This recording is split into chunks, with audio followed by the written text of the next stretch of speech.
Hello everyone, welcome to Artu's Kitchen channel. Biryani என்னங்க பிரியாணி, கொங்கு நாட்டு style அரிசி பருப்பு சாதம் சாப்பிட்ருக்கீங்களா? டேஸ்ட்டுனா அதுதான் டேஸ்ட்டு. இன்றைக்கி நம்ம அர்டூஸ் கிச்சன் சேனலில் கொங்கு நாட்டு ஸ்டைல் அரிசி பருப்பு சாதம் எப்படி செய்யலான்னு பார்க்கலாம் வாங்க. ஒரு ஜாரில் கொஞ்சம் சின்ன வெங்காயம், பூண்டு, பச்சை மிளகாய், இஞ்சி, கொத்தமல்லி, சோம்பு போட்டு அரைச்சி ஒரு பேஸ்ட் கன்சிஸ்டன்ஸில் எடுத்து வச்சுக்கோங்க. நெக்ஸ்ட்டு ஒரு குக்கரில், இதை குக்கரில் செஞ்சால் கொஞ்சம் டேஸ்ட் அதிகமாக இருக்கும். அதனால் குக்கரில் கொஞ்சோண்டு எண்ணெய், ஒரு ஸ்பூன் நெய் ஊற்றி எண்ணெய் நல்லா சூடானதுக்கப்புறம் ஒரு ஸ்பூன் கடுகு போட்டு அது பொரிஞ்ச உடனே பெரிய வெங்காயம் 2 எடுத்துக்கோங்க. ஒரு மீடியம் சைஸ் பெரிய வெங்காயம் 2 எடுத்து நீல வாக்கில் கட் பண்ணி அதை போட்டுக்கோங்க. நெக்ஸ்ட்டு கொத்தமல்லி போட்டு ஆனியன் நல்லா ப்ரௌன் கலராக மாற வரைக்கும் ஃப்ரை பண்ணுங்கள். நெக்ஸ்ட்டு நல்லா ப்ரௌன் கலராக மாறினதுக்கப்புறம் ஒரு 2லேருந்து 3 தக்காளி கட் பண்ணி அதையும் போட்டு நல்லா ஃப்ரை பண்ணுங்கள்.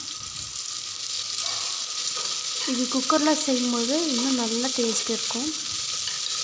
ஒரு அரை மணி நேரத்துக்கு முன்னாடியே அரிசியும் பருப்பு 2த்தையும் ஊற வச்சு களைஞ்சி எடுத்து வச்சுக்கோங்க. நல்லா ஃப்ரை பண்ணுங்கள். எவ்வளோக்கு ஃப்ரை பண்ணுறோமோ அவ்வளோக்கு நல்லாயிருக்கும். பச்சை மிளகா வேணும்னா நீங்கள் ஆட் பண்ணிக்கோங்க. புதினாவும் அதே மாதிரி தான், உங்களுக்கு வேணும் நீங்கள் ஆட் பண்ணிக்கலாம். நம்ம செஞ்சு வச்சுருக்க பேஸ்ட்டை அதில் மிக்ஸ் பண்ணிடுங்க. மிக்ஸ் பண்ணி அதையும் நல்லா மிக்ஸ் பண்ணி விடுங்க. ஃபஸ்ட்டு ஆனியன், அப்புறம் பேஸ்ட்டு, நெக்ஸ்ட்டு தான் டொமேட்டோஸ் போடணும். ஒரு 2லேருந்து 3 தக்காளி உங்களுக்கு வேணுங்கிற அளவு. நிறைய தக்காளி போட்டோம்னா தக்காளி சாதம் மாதிரி ஆயிடும். அதனால் ஒரு 2லேருந்து 3 தக்காளி மட்டும் போட்டுக்கோங்க, மீடியம் சைஸ். நல்லா போட்டு நல்லா ஃப்ரை பண்ணிக்கோங்க. அப்போ தான் அதோட டேஸ்ட் இதில் இறங்கும். கொஞ்சம் அடி பிடிக்கிற மாதிரி இருந்துச்சு அப்படின்னா நீங்கள் லைட்டாக தண்ணி விட்டு கூட மிக்ஸ் பண்ணிக்கலாம். அதுக்கப்புறம் கொஞ்சோண்டு மஞ்சத்தூள். நான் கடை பாக்கெட்டு தூள் தான் போடுவேன், பவுடர்ஸ் தான் போடுவேன்.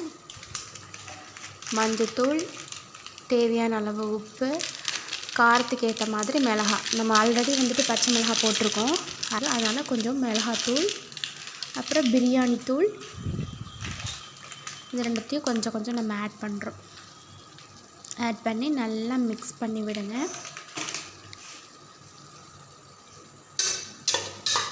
உங்களுக்கு வேணும்னா, உங்கள் டேஸ்ட்டுக்கு வேணும்னா கொஞ்சோண்டு சிக்கன் மசாலாவும் நம்ம ஆட் பண்ணிக்கலாம். எல்லாத்துலேயும் கொஞ்சம் கொஞ்சம் அளவு போட்டு நல்லா மிக்ஸ் பண்ணிக்கோங்க. அரிசி பருப்பு சாதம் பிடிக்காத ஆளே இருக்க மாட்டாங்க. அதுக்கப்புறம் நம்ம அரிசியும் பருப்பு களைஞ்சி எடுத்து வச்சுருந்தோம் பார்த்திங்களா, அதை உள்ளே போட்டு நல்லா மிக்ஸ் பண்ணி விட்டுருங்க. அப்போ அந்த அரிசியில் கொஞ்சம் அந்த டேஸ்ட்டு இறங்கும். அதுக்கப்புறம் 2 டம்ளர் அரிசிக்கு 4 டம்ளர் தண்ணி ஊற்றி மிக்ஸ் பண்ணிக்கோங்க. டேஸ்ட்டெல்லாம் சரி பார்த்துட்டு குக்கர் விசில் போட்டுட்டு ஒரு 3 விசில் விட்டு எடுத்திங்கன்னா கொங்கு நாட்டு ஸ்டைல் அரிசி பருப்பு சாதம் ரெடி. சுட சுட மேலே தேங்காய் எண்ணெய் ஊற்றி மிக்ஸ் பண்ணி சூடாக சர்வ் பண்ணி சாப்பிட்டா டேஸ்ட் அப்படியே நாக்கிலே நிற்கும். ட்ரை பண்ணி பாருங்கள். உங்களுக்கு பிடிச்சிருந்தா சப்ஸ்கிரைப் பண்ணி கமெண்ட் பண்ணுங்கள்.